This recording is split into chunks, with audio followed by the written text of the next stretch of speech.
All right, we're going to talk about some of the first upgrades you should consider when you get a first gen Duke. So, um, as you know, I've been working on this thing for quite a while. I see a lot of comments and questions about some of the things that they should look into, whether it's for reliability things or, you know, just to kind of make the bike their own. Um, First thing everyone tends to get levers. These are some cheap ones from Amazon. You know, they've held up okay, considering it's been 4 years now. The biggest thing when you're changing these out, be careful because down underneath, right there, that box, that's a sensor. It's got a little peg in there. You can break that, so you got to be careful when you change these out. Bar end mirrors. um, these are a pretty nice little set. Got these on Amazon. That's the brand right there. And these are very high quality considering what they are. Um, Definitely recommend these products quite a bit. And gets rid of these stupid bat wings that come on these things. So I do a ram mount. Had that for a while. They make quad locks now. I would definitely consider a quad lock over that, just because I mean this thing is it takes up a pretty good amount of space.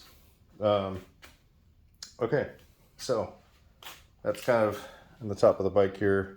Um, so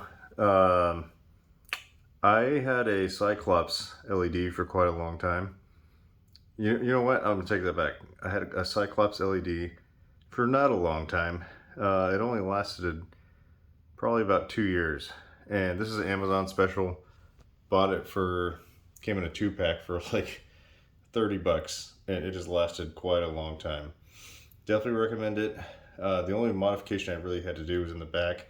There was a rubber seal, cut a hole in it because that LED fixture is cooled by a small fan. Other than that, I have not had problems with that thing since installation. So definitely recommend that. Cage, absolutely have to get a cage. I've dropped this thing before on its side, and that cage definitely saved it. And even then, if you want to do certain things like, let's say you want to do some maintenance on the clutch, it helps out a lot because I will literally roll the bike over, rest it on a cage here, and typically like a sandbag or something on the back, and lay it on its side. Pull the clutch case off or the clutch cover off. That way, I can pull that stuff without having to drain the oil. So huge plus on that part. And sometimes I'll use this to put jack stands on as well. All right, coming to the back. This is an R&G tail tidy.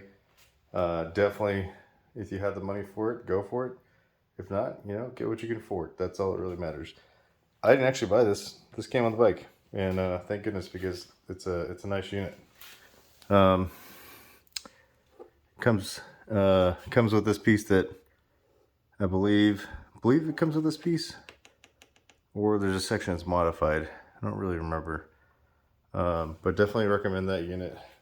Cleans it up quite a bit. And on this side, cannot recommend this more than just because the fact that huge improvements for $50. I mean, you can go on Amazon, or not Amazon, eBay, get you a R6 shock for maybe 40, $45, and then you'll need some hardware, which I made a video on it. Drastic improvement in ride quality just from that alone. They live in cold climate. Heated grips. Had these for quite a while.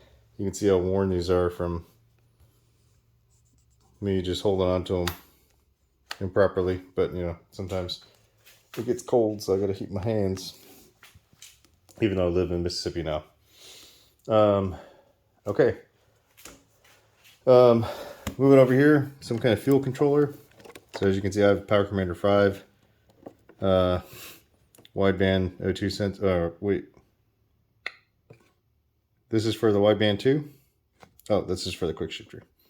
But some kind of fueling, super important in this. In fact, the number one search that I see on all these things are, is this thing too hot? Which the answer is no, unless it's like, unless you have 1 bar to the max. Okay, 2 bars to the max, no big deal. That's a good spot.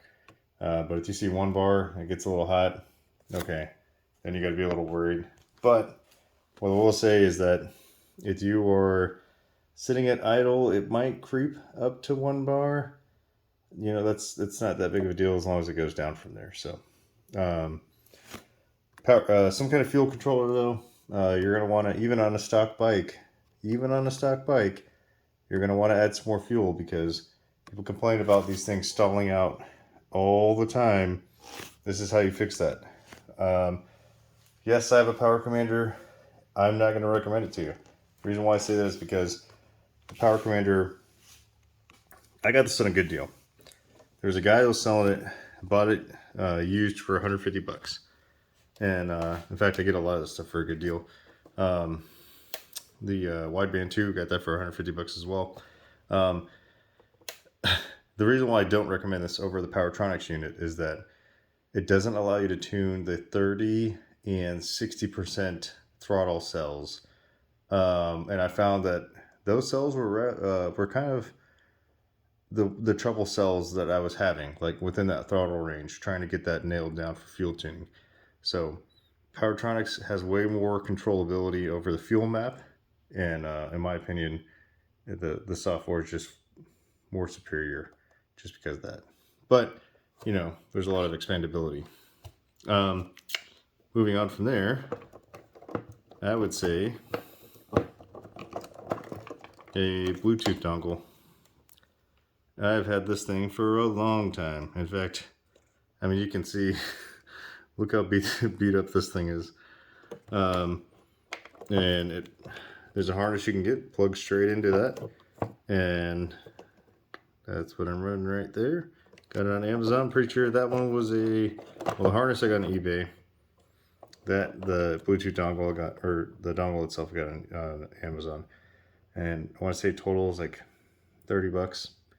And you can actually use this with the Torque Pro app, and that allows you to you can data log with it. Believe it or not, you can look up throttle percentage, although the formula is slightly off. You can look up what else? Air fuel ratios, gears, coolant temperatures, air temperatures, all kinds of stuff. And that's a lot of knowledge that can help you diagnose things, right? To include coolant temperatures. Highly recommend that for cheap. Okay, moving on. You can't really see it inside of here. Iridium spark plug. Go ahead and just do yourself a favor. Get an Iridium spark plug. I've been using mine for quite a long time. No issues with that. Spall fan. In fact, let me see if I can zoom in there. Nope. Spall fan. Highly recommend it. And then running some 100% engine ice. So, first gen Dukes actually had an issue where the fans were actually kind of pressed into the impeller. And the problem that you would find is that they would eventually walk on that shaft as they started to wear, and then they would move forward in the direction of the radiator and then eat the radiator up and then just completely destroy it. So this fan is not only more efficient, but it's not going to eat your radiator up. That swap's relatively easy. You basically just cut off the connectors, crimp or solder, depending on what you want to do, and slap it on there. There's a little bit of trimming, no big deal. Engine ice, dump all the coolant you had, and then put in some engine ice. I usually like to flush it with, you could use I would use distilled water if you can. Flush the system. Some people will shove a garden hose in there. There's no need to really touch the thermostat. I don't even think there is a thermostat replacement, to be honest. So I wouldn't mess with that. But yeah, you can. I'll just flush the system out with distilled water. You can see the radiator cap there, top of the tank's here, and to drain it, it's actually down in this little void. Yeah, pull this off, and there's a bolt with a copper crush washer underneath there. So that's an easy swap. Okay, from there, we got two things left. At some point, you're probably going to want some flavor of intake. So this is kind of a little more of an advanced setup, but this is a K&N. Yes, it is very dirty. It's been I've had this for a long time. This is a 3D printed bracket. Now, you can get it to where this installs into the box just like this. Then they also have this bracket that you can purchase. And what this does is it allows you to install this like that. And the idea is to raise the filter out more. It'll still act as a filter, but at the base of the intake plenum, it creates more intake volume so that you have more air readily available should it be needed. That you'll definitely need tuning for, especially if you end up going with an exhaust. So, and then the last thing I recommend, especially if you have a first gen, is a shim kit, because you are going to be changing shims like no tomorrow in this thing, just nonstop. I have like 24,000 miles on this thing, and I have probably changed or checked shims in here, or you know what I'll say, I have found out of spec valves. I want to say 6 out of the 6 times that I've done my valve checks on here. Some of them were early. I did valve checks at 6,000 miles and still found valves that were out of spec. For whatever reason, this thing freaking loves to go through valve shims. It's not the valve shim thickness. It's something else. Whether it's the valve seat itself being beaten, or it's the valves themselves. I have one. I've actually installed all brand new valves. I'm sure you guys have seen that, but I have one valve that actually physically stretched longer than the other 3. And I measured that to check it, and I was very surprised. So, but yeah, so you're gonna want to get a shim kit. You can get these for relatively cheap, to be honest, considering it's nice to be able to have all of these, and you can see that's all the various sizes that are readily available. So, doing valve checks, not that bad. I would recommend that you definitely consider doing it or looking into the best processes to doing it. So, at some point, I'll probably make a video so that way everybody can see it. All right, last thing I'm going to recommend, change out the front pads. The front pads, or especially from OEM, terrible. Get a good set of brake pads. You can reuse your disc as long as it's not warped or anything like that. Get a nice set of brake pads and and call it a day. I got 2 more things. Sorry, these are important. I don't want to skip past these. 300V. I cannot recommend 300V enough. Fantastic oil. Yes, it is a race synthetic oil. This engine seems to really like it. Me and some of my other buddies, we all use 300V, and when I pulled this thing apart to do the head gasket, this thing looked basically brand new on the inside, and that 300V did a fantastic job, and continues to do great. And then the other thing is tires. Make sure you get a good set of tires. You're gonna burn through your OEM ones pretty quick, probably like 5,000 to 5,500 miles, and get a good set of tires. These are GPRs. They're pretty good. Have not had any issues with them yet. I've had Rossos. Those are good. There's a couple of Q3s. Obviously, those are good. Those are a softer compound though, so you will burn through those pretty quickly. So But good set of tires, and this bike will treat you right. That's about it. So those are kind of the big ticket items that I would recommend.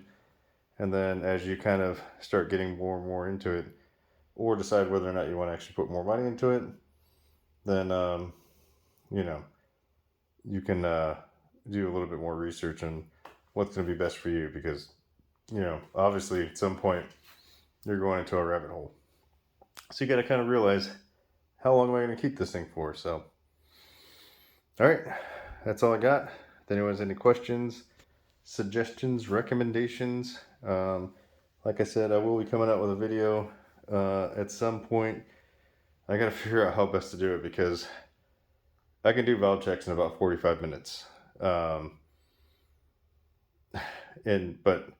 I don't want to make a 45-minute video where you're watching me pull plastics off and stuff like that, right?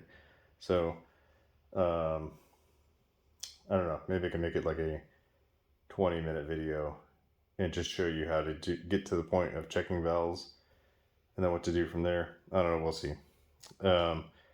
It's a little bit different, because I know there is, there are videos out there where people are doing valve checks while the engine's on a workbench or something like that, right? I'm not dropping my engine to do a valve check. I just pull all the plastics off, and I usually set something up next to it. I don't even disconnect my fuel tank. I just move it off to the side, and it just kind of sits perched between the frame and a bench or a stool that I have. So at some point I am going to make a video to outline that. That way I can show you guys how to do it while minimizing the amount of work that you have to do in terms of removing stuff. Now, it's worked great for me, because like I said, I've already done valve checks on this thing a crap load of times. More times than I care. But I'm also pretty good at doing it now. So that's all I got for now. If anyone has any questions, just hit me up and let me know as usual.